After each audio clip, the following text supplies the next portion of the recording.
tentu adalah inovasi desa. Selanjutnya dukungan modal, partisipasi dan kebijakan. Nah, jadi BUMDes itu tentu gitu ya, kalau sudah dibangun mempunyai SDM yang baik ya, dan pengolahannya, tentu banyak sekali sumber-sumber yang lain yang memberikan modal.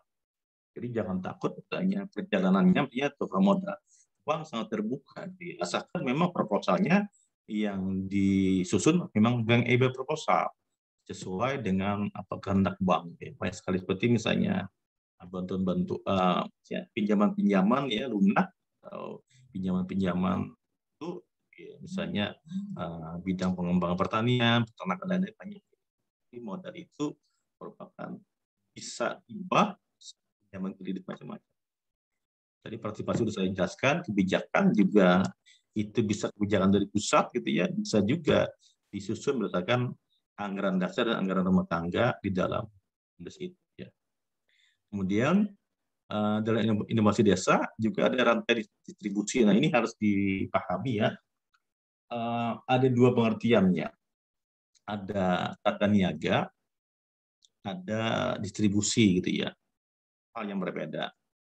Misalnya kalau mobil atau misalnya motor ya, ada Honda, Yamaha, itu distribusi gitu ya.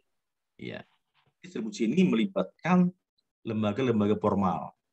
Misalnya dari Tangerang, Jakarta itu mobil misalnya di Banjarmasin, kan itu kan memang dia bukan dijual di pasar becek kan, ada tempat penjualannya kan, ada showroomnya, berarti itu distribusi.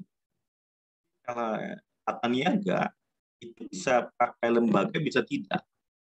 Ya, dari Berabai itu ada sayur mayur itu ya, ada padi dan lain-lain, pertanian lain, itu dijual di pasar tanpa ada lembaga, itu tata niaga namanya. Tapi kalau distribusi itu adalah pakai lembaga tata niaga. Misalnya koperasi itu lembaga tata niaga itu distribusi namanya. Ya, jadi hal yang berbeda.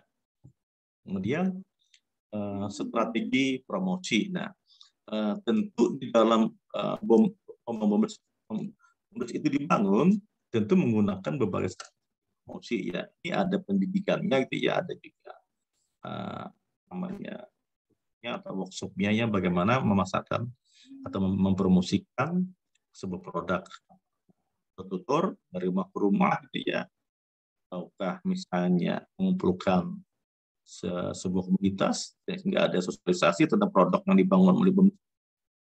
Atau boleh jadi karena BUMDesnya sudah lumayan maju gitu ya, dia berinovasi misalnya penjualan secara online dan lain-lain. Dan ini tentu BUMDes yang berorientasi untuk kemajuannya karena dia penjualan yang berbagai jaringan ya. Boleh jadi sudah sangat penjualannya produk itu gitu kan. Jadi itu adalah inovasi desa. Nah, inovasi desa ini tentu didukung oleh pemuda-pemuda desa yang punya pendidikan. Apakah dia juga pendidikan pasien, SMK misalnya, atau misalnya sarjana ekonomi, sarjana pertanian, sarjana misalnya teknologi, IT gitu kan, yang ke desa, atau dia memang dari desa itu, berarti dia yang dilibatkan dalam inovasi usaha BUMDes tadi gitu ya. Yang menarik misalnya, saya pernah mendengar berita gitu ya di salah satu televisi gitu ya, masa 3 tahun yang lewat ya, orang sarjana kimia ya, UGM, kemudian bekerja sama dengan 2 orang sarjana dari IPB. 2 orang ini adalah budidaya perikanan ya, bukan 2 orang ini ada satu biologi perikanan dan satu budidaya perikanan dan satu biologi, dan yang satu itu sarjana kimia. 3 orang dia berinovasi ya, membuat sebuah budidaya ikan kerapu di wilayah barat gunungan gitu ya. Ikan kerapu kan itu ada di laut gitu ya, atau di pinggir pantai atau payau. Nah, dia kondisikan air sungai itu, air kolam menjadi asin ya. Dan dia ciptakan sebuah aplikasi ya, sehingga dari jauh dia bisa memantau pH airnya berapa, kadar salinitasnya berapa gitu ya. Sehingga teknologinya teknologi tepat guna, karena dia berinovasi gitu ya. Dan itu sangat layak sebenarnya dibangun BOMDES pasarkan. Ya, saya dengar banyak orang-orang yang sudah membeli teknologi yang karya dari 3 orang tadi. Jadi ya kerjasama, ya sarjana perikanan, sarjana biologi, dan sarjana kimia gitu ya, dengan 2 perguruan tinggi. Dia orientasinya wirausaha, orientasi tidak ingin jadi pegawai negeri gitu ya, sangat baik ya, dia punya kemampuan untuk mengembangkan diri. Dan ini teknologi ini kan sangat tepat kalau dikembangkan di wilayah pedesaan atau dijadikan. Oke, sedikit lagi.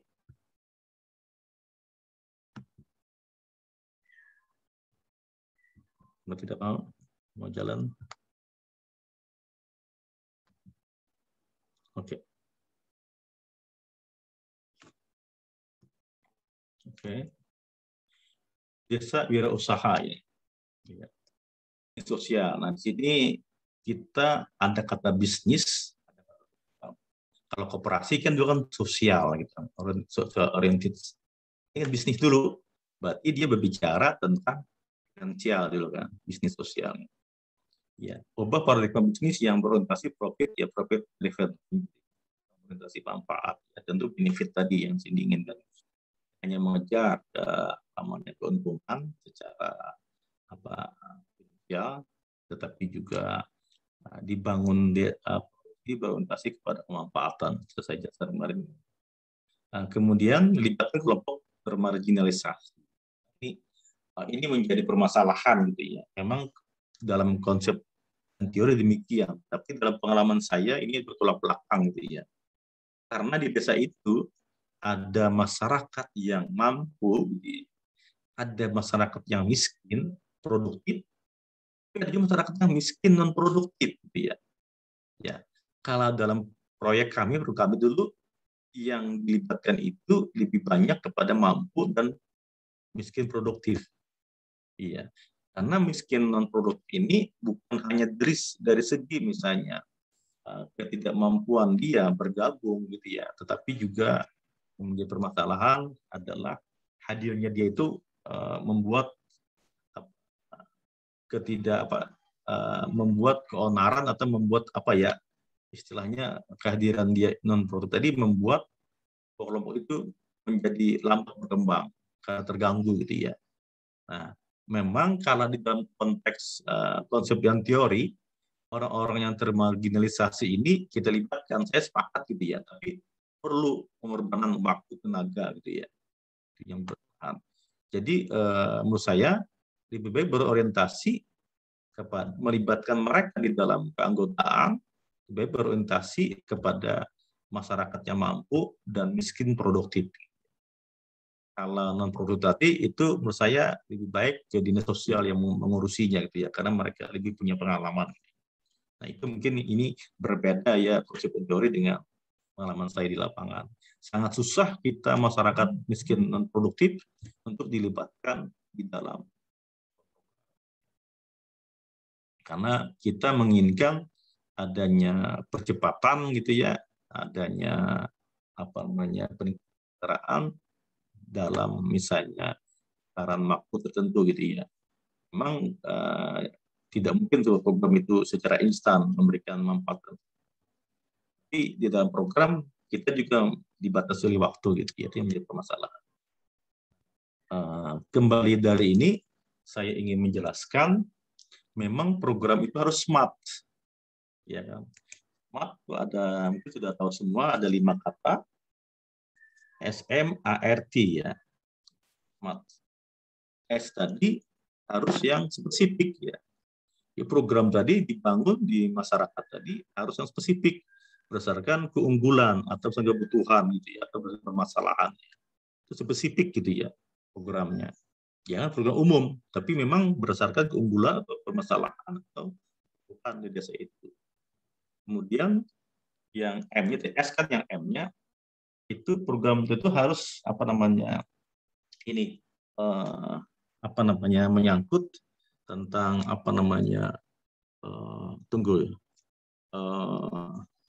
smart, tadi adalah spesifik, measurable ya. Measurable ini terukur gitu ya. Nah, tidak mungkin kita misalnya program di desa itu memerlukan dana triliunan, mungkin kan? Dana desa mungkin ada 5 miliar, ya terukur berapa kira dananya yang bisa digunakan. Jadi harus measurement harus terukur gitu ya. Yang kemudian yang A, SMA ya, A-nya ini adalah attainable, harus bisa dicapai gitu ya. Di program itu memang pencapaiannya ada tahapan-tahapan strateginya, ada metodenya. Kemudian yang R, fashionable, harus masuk akal.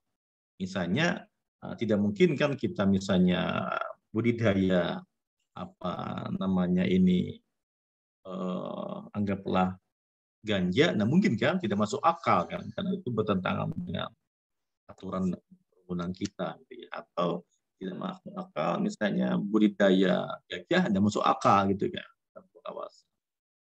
Ya, jadi SMIT SMART tadi spesifik, apa namanya, measurable, attainable, reasonable, bisa dicapai, dan T, timely. Nah, timely tadi, ya saya katakan tadi, ada pembatasan waktu program itu. Nah, cuma di dalam pemberdayaan masyarakat, apalagi BUMDes kan memang itu manfaatnya jangka panjang. Atau di istilah dalam konteks apa namanya sebuah lembaga, itu tidak hanya output, tapi outcome. Kalau output kan jangka pendek manfaatnya, kalau outcome itu jangka panjang manfaatnya. Itu dibangun tidak hanya berorientasi tadi, profit driven tadi, tetapi juga cost driven. Jadi maksudnya tidak hanya berorientasi pada finansial, tapi juga membangun kapasitas masyarakat di desa itu, jadi dalam jangka panjang gitu. Nah, misalnya analogisnya demikian. Saya perusahaan tadi jadi narasumber ya pada salah satu perguruan tinggi ya, ada salah satu buku karang William Vettere sekarang ya yang menjadi viral di seluruh dunia, dengan bukunya berjudul Dark Academic, How the University Today. Jadi maksudnya sekarang ini perguruan tinggi itu apa namanya pendidikan kita itu kelam sekarang, dan perguruan tinggi sekarang menemui kematian gitu ya, atau runtuhnya perguruan tinggi. Kenapa? Karena lebih banyak perguruan tinggi itu diorientasikan pada budi, pada dunia usaha dan dunia industri gitu ya. Tidak, perguruan tinggi itu tidak dilibatkan pada pembangunan karakter. Padahal di Indonesia kan ada namanya Tridharma perguruan tinggi gitu ya. Jadi perguruan tinggi itu tidak hanya mencetak, perguruan tinggi itu tidak hanya menghasilkan ide, menghasilkan kreativitas, menghasilkan kemandirian, menghasilkan apa namanya segudang ilmu, dan tidak hanya itu. Perguruan tinggi itu, saya ulangi, tidak hanya menghasilkan ide, saran, apa namanya ini dalam konteks inovasi, tidak. Ya, perguruan tinggi itu menghasilkan orang-orang yang memproduksi ide lagi. Perguruan tinggi itu menghasilkan orang-orang yang menghasilkan saran-saran. Jadi bukan sarannya yang dia perguruan tinggi, tapi orangnya kan. Orangnya itu adalah dia motivator efek lagi pada orang lain. Nah, dia perguruan tinggi itu tidak output saja, tapi outcome dalam jangka panjang gitu ya. Jadi misalnya Anda alumni Unibraw, Wijaya, Anda alumni OLM, selama Mangkurat, Anda alumni misalnya Amuntai, ya alumni ya itu output. Tapi kalau outputnya misalnya hanya sebatas biasa-biasa saja, standar saja, output gitu ya, yang tidak bermanfaat pada masyarakat, output itu keluar saja. Tapi kalau sarjana yang punya integritas tinggi, sarjana berinovasi, nilainya baik gitu ya, bisa berkomunikasi, gimana personal lain, itu adalah sarjana yang outcome, yang jangka panjang. Nah, demikian juga dalam pembangunan BUMDes ini, ya tidak hanya output produk, tetapi juga outcome gitu ya. Dia bisa memberikan apa namanya contoh-contoh berusaha pada masyarakat atau anggota-anggota masyarakat yang terlibat dalam BUMDes tadi. Dia bisa memberikan misalnya pendidikan kewirausahaan gitu ya. Ada mereka yang terlibat dalam usaha BUMDes. Jadi pembangunan desa wirausaha saya sangat sepakat. Bisa dikatakan kalau BUMDes itu berhasil dalam satu desa, bisa dikatakan kampung wirausaha. Seperti saya, salah satu desa di Nusa Utara, saya membangun apa namanya di sana, saya membangun apa namanya Village Brain Center, pusat pembibitan desa. Saya jadikan itu adalah namanya Kampung Kerbau Rawa. Jadi kalau BUMDes itu berhasil dalam sebuah desa, bisa dikatakan kampung wirausaha. Nah, kampung dengan desa berbeda. Kalau desa itu secara administratif itu desa. Untuk kota apakah bisa di kampung? Bisa. Saya misalnya pulang kampung, padahal saya tinggal di Banjarbaru. Bukan desa, Banjarbaru kan. Misalnya di Banjarmasin itu kelurahan, bukan desa. Ya, jadi desa itu secara administratif ya, tapi kalau kampung itu secara filosofi namanya. Jadi saya misalnya pulang ke kampung saya di Jakarta gitu ya, di Pramuka atau misalnya di Salemba Tengah, saya, nah itu kan bukan desa saya. Jadi desa itu secara administratif ya, kalau kampung itu adalah filosofi. Nah, kemudian penyediaan lapangan kerja ya sangat cocok gitu ya. BUMDes itu tentu menyediakan tenaga kerja, kan misalnya menyerap sarjana itu kan, atau menyerap apa namanya para ini pendidikan tamat vokasi SMK gitu ya. Jadi ya, desa sudah ada BUMDes, jadi kan susah-susah misalnya sarjana-sarjana dari desa itu mencari kerja, ya kerja di BUMDes kan, melibatkan banyak orang. Memang BUMDes itu juga banyak menyerap tenaga kerja, menyediakan lapangan kerja. Jadi holistik sekali BUMDes itu dibangun dalam sebuah, makanya pemerintah menginginkan pembangunan desa, pembangunan wilayah pinggiran dan desa gitu ya. Jadi dialihkan pusat ekonomi yang dulu berperkotaan dipindahkan ke wilayah pedesaan. Kemudian ada kreativitas, kemandirian, dan kebanggaan sosial. Nah, tadi ini adalah tentu bersaudara dengan inovasi kan. Itu tidak akan ada muncul kalau tidak ada kreativitas. Dan inovasi ini tentu bersaudara juga dengan adopsi. Makanya saya ada adopsi dan inovasi. Nah, ada istilah kan sudah lama kan ATM. Untuk membuat sebuah inovasi harus ATM. Apa ATM itu? Adopsi, ya, tiru dan modifikasi gitu kan. Ya, tentu itu ada sebuah pendirian. Nah, bagaimana sih kebanggaan sosial? Tentu kebanggaan sosial BUMDes ini dalam hal misalnya apa memberikan tadi pendidikan gitu ya kepada masyarakat di bidang, kalau BUMDes itu berhasil, berarti masyarakat sudah bisa mencontoh apa yang bisa dikembangkan. Kaitan masyarakat ya jelas kan, karena masyarakat sudah kan di dalam dunia wirausaha gitu ya. Sangat menarik memang kalau kita berbicara tentang BUMDes di wilayah pedesaan. Nah, ini salah satu contoh BUMDes dengan perusahaannya. BUMDes sebagai holding company. Apa maksud holding company? Company itu mestinya adalah kan induk gitu ya. Pokoknya di sini apa namanya perusahaan induk membangun, mengelola dan mengkoordinasikan kinerja gitu ya, antar perusahaan. Jadi holding company itu induk perusahaan. Jadi banyak cabang-cabang usahanya gitu kan. Apakah usaha simpan pinjam, apakah usaha pertanian, seperti ini dibagi lagi, ada budidaya, macam-macam gitu misalnya. Ada usaha peternakan, misalnya ada ternak ayam, ternak bebek, ternak kerbau, ternak kambing, ternak sapi, macam-macam gitu untuk pembibitan dan lain-lain. Hanya pertanian tadi ada pembibitan macam-macam di wilayah itu ya. Barat banyak pembibitan, kemudian di Kediri juga banyak pembibitan yang dijual ke wilayah Kalimantan.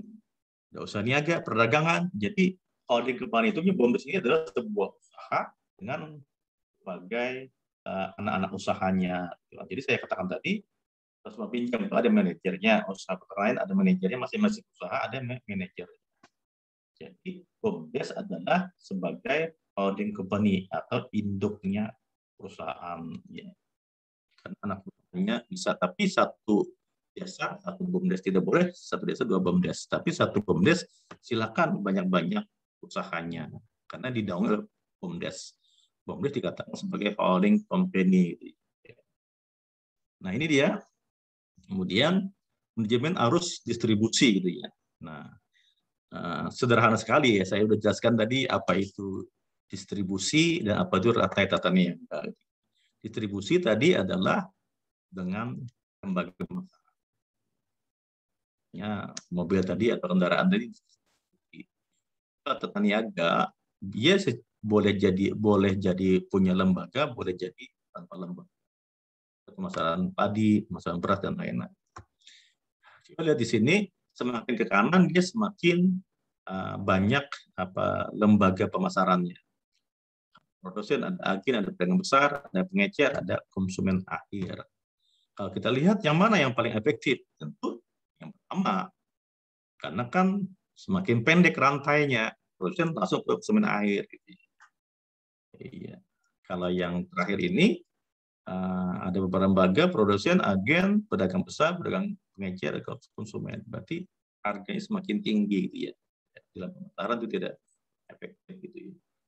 Boleh jadi dia lebih aman karena ada lembaga penjamin, gitu ya. Misalnya BOMDES tadi, misalnya berfungsi pada yang terakhir ini ya, misalnya anggaplah dia produksi misalnya beras merah, gitu ya. Dia ada lahan untuk padi beras untuk beras merah, kemudian dia usahakan, dia petani tadi dia beli ke petani, dia punya lahan juga, kemudian dia dikemas, kemudian dipasarkan lewat agen dia. Dan agen ini nanti menjual lagi pedagang besar menjual lagi kepada pengecer dan konsumen akhir ya. Jadi ini sebagai gambaran bahwa BOMDES itu juga harus menduduki rantai tata niaga atau distribusi. Semakin pendek rantai tata niaganya, semakin pendek pemasarannya, semakin efektif, semakin murah harganya. Tapi kita tidak bisa bicara aman, gitu ya. Boleh jadi yang panjang lebih aman, boleh jadi yang lebih aman. Lebih aman tentu produknya, gitu. Cuma berdasarkan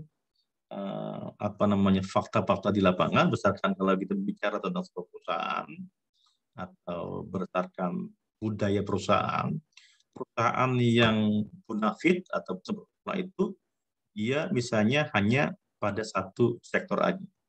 Misalnya dia memproduksi A misalnya atau barang A, memasarkannya nanti perusahaan yang lain lagi, itu yang perusahaan yang dia tidak memasarkan, tapi dia limpahkan ke perusahaan. Boleh jadi perusahaan yang lain ini adalah perusahaan anak perusahaannya. Misalnya perusahaan kelapa sawit yang ada di Tanjung, perusahaan kelapa sawit yang ada di negara, gitu ya. Nah, kemudian diolah di tempat itu menjadi minyak goreng ya, memasarkannya ada lagi perusahaan yang lain, gitu ya. Itu semakin perusahaan. Jadi dia tidak melengkapi dengan lembaga distribusi. Tapi boleh jadi perusahaan yang lain tadi adalah juga anak perusahaan. Nah, strategi mutu organisasi untuk peningkatan ekonomi desa, penumbuhan kesadaran, ini adalah, maksudnya kesadaran ini ada masyarakat bisa memilah dan memilih, ya. Yang mana kira-kira yang dikembangkan, ya. Berarti masyarakat semakin sadar bahwa BOMDES itu dibangun untuk memfasilitasi usaha-usaha yang ada di wilayah pedesaan. Maaf, bertamu.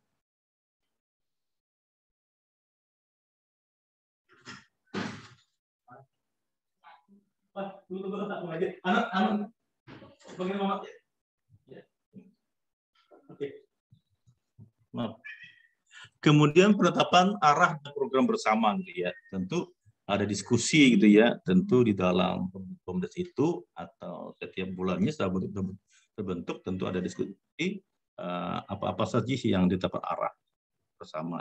Nah, bersama tadi bisa dipimpin oleh manajer rapatnya atau dipimpin oleh lembaga-lembaga yang ada di BOMDES itu. Kemana sih di bawah BOMDES ini, tentu ya harus dibentuk visi misi, itu ya. Sebelum dibangun, apa sih visi misi BOMDES itu, kemudian apa arah tujuannya, gitu ya. Tentu pengejawantahannya adalah pada tujuannya tadi. Penumbuhan dan pengembangan kelembagaan. Nah, ini saya tadi ada di sini dalam penumbuhan usaha, ada penumbuhan kelembagaan. Kan lembaga yang bertumbuh. Lembaga ini dalam konteks pengelolaan tentunya, bagaimana leadership-nya, gitu ya. bagaimana mengevaluasinya, bagaimana kepemimpinan, maksudnya bagaimana mengevaluasi, bagaimana tadi kan memang konteksnya organisasi ya, apa namanya organisasi, kemudian menggerakkan, mengevaluasi itu ya. Nah, jadi di dalam apa PEMDES itu tentu fungsi manajemen tetap jalan dia apa namanya dari apa namanya penggerakannya itu kan untuk mencapai tujuan dalam sebuah organisasi atau sebuah PEMDES. Kemudian penguatan manajemen kelembagaan, iya, iya. Penguatan kelembagaan tadi misalnya salah satunya adalah dengan pendidikan, ya. Misalnya setiap orang misalnya dididik gitu ya, misalnya bagaimana saya mengajukan proposal ke lembaga-lembaga perbankan. Ada istilahnya bankable proposal ya, bagaimana proposal tadi sesuai dengan kriteria dari bank gitu ya. Jadi orang-orang dididik gitu ya. Tentunya manajemen kelembagaan ini juga tidak hanya berbicara tadi tentang apa namanya struktur organisasi, tapi juga kemampuan dia untuk bekerja sama pada lembaga-lembaga yang lain. Demikian. Pengembangan kemandirian, nah, pelan-pelan tahun demi tahun dia nanti akan mengurangi bantuannya kepada pihak ketiga, pihak pemerintah. Jadi kalau semakin berkurang bantuan pemerintah pihak ketiga, berarti pemerintah semakin mandiri. Ini yang diharapkan pemerintah nanti. Jadi pemerintah tidak ikut campur tangan lagi gitu ya. Apakah bantuan SDM atau bantuan permodalan. Jadi semakin lama diharapkan itu semakin mandiri seperti sebuah perusahaan. Nah, selanjutnya ada kaderisasi. Ya di mana-mana ada kaderisasi kan. Kaderisasi tentunya ada batasan-batasan waktu tertentu di dalam jabatan-jabatan BUMDes ini gitu ya. Ada tidak diatur di dalam anggaran dasar dan anggaran rumah tangga tentunya. Tetapkan dalam bidang desa penerbitan peraturan desa gitu. Jadi desa menerbitkan sebuah peraturan. Nah, tadi BUMDes tadi ada tadi ART-nya, anggaran desa dan anggaran rumah tangganya. Ini ada peraturan desa dan ada tadi ART gitu ya. Nah, ini sedikit lagi siklus pemberdayaan ya. Kita memang ada filosofi dari berbagai negara pemberdayaan, tapi saya lebih banyak pemberdayaan ini gitu ya, saya pakai itu dari Eropa gitu ya. Ini mungkin dari Cina ya atau dari Confucius ya. Siklus pemberdayaan, pengembangan ekonomi masyarakat adalah rantai akhir ya, pelengkap atau awal rantai baru yang bagi siklus pemberdayaan masyarakat. Kesadaran kritis harus ditopang kemandirian dan keberdayaan. Pelestarian lingkungan harus disertai pemanfaatan sumber daya alam secara lestari. Jadi konteksnya di sini salah satu apa namanya pemberdayaan desa tadi dengan desa alfa omega gitu ya, siklus pemberdayaan. Jadi memang tidak hanya pengembangan sumber manusia tapi juga pengembangan sumber daya alam. Maksudnya itu dari itu gitu ya. Dia harus berimbang pemberdayaan itu ya. Dua lens keberpihakan pasar ya. Intervensi tambahan pada lensa-lensa fungsi pendukung dan kebijakan yang mempengaruhi bekerjanya rantai dan sistem pasar, penemuan solusi dan kendala sistem dan mendorong perbaikan sistem pasar yang lebih berpihak pada orang miskin dalam skala besar dan permanen. Nah, maksudnya tadi orientasinya tadi memang pasar kan ada berbagai segmen, tetapi juga harus juga berorientasi pada. Tapi saya sepakat orang miskin yang produktif bukan miskin yang non produktif. Bisnis sosial dan rantai nilai ya, ada neoprediksme itu ya. Menyelesaikan masalah sosial dengan cara-cara bisnis ya, memadukan kepedulian sosial, ide kreatif dan teknologi, mendorong perubahan struktur, sistem dan pola relasi dalam rantai nilai yang memungkinkan masyarakat berkontribusi dan mendapatkan manfaat lebih. Jadi kalau bisnis sosial rantai nilainya tentunya kita mengharapkan tadi ada partisipasi masyarakat. Ya, yang ada 5 hal tadi. Ini mungkin dari ini ya. Nah ya, beri seorang ikan maka akan memberinya makan untuk 1 hari. Tapi ajarkan ia mancing, ikan akan Anda memberinya makan di dalam perusahaan itu lama gitu ya. Jadi sama juga BUMDes itu kalau pemerintah hanya memberikan modal saja habis terus gitu ya, tapi juga dilatih SDM-nya bagaimana supaya lebih diri. Nanti ada regenerasi kepengurusan selanjutnya, usahanya semakin berkembang, bukan BUMDes menyusul terus gitu ya kepada pemerintah. Iya, kan apa namanya sangat tergantung, tetapi dia diinginkan harus mandiri ya. Jadi lebih baik memberikan cara kepada BUMDes daripada hanya memberikan modal saja. Mungkin demikian. Oke, sampai di sini pertemuan kita. Silakan untuk bertanya gitu ya. Silakan. Saya tutup ini. Oke. Silakan yang ingin bertanya. Ya, oke. Iya, ada 21 ya. 20 ya, hadir. Ya, kita memakai Zoom seperti awal kembali ya. Pakai Zoom lagi gitu. Ya, silakan yang ingin bertanya. Iya. Iya. Karena saya 2 lagi memberi mata kuliah nih. Karena saya pagi tadi ada pertemuan sehingga 2 mata kuliah yang saya tunda. Silakan yang ada bertanya, silakan. Azari, Nur Halimah, silakan. Radia. Ya, ada pertanyaan. Ya.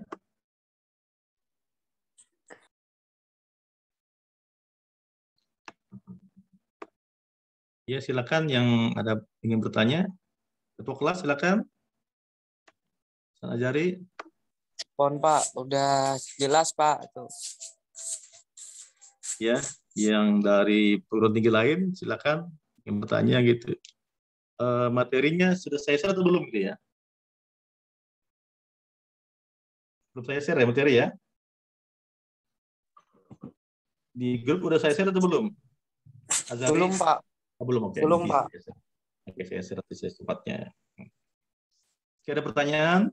Ya, mohon maaf. Saya mengajak agak santai hari ini karena terprosir tenaga dia karena baru pulang dari menghadiri sebuah kegiatan itu. Ya, silakan. Ada pertanyaan? Sangat menarik bahasan kita kalau mati satu persatu. Oke, kalau tidak ada pertanyaan, saya tutup. Mudah-mudahan Anda memahami apa materi yang saya berikan pada hari ini dan menyimak dengan baik. Insya Allah mendapat keberkahan dari Allah Subhanahu Wa Taala. Hari dengan alhamdulillah. Wassalamualaikum warahmatullahi wabarakatuh. Waalaikumsalam warahmatullahi wabarakatuh. Terima kasih Pak. Izinkan saya live ya. Oke.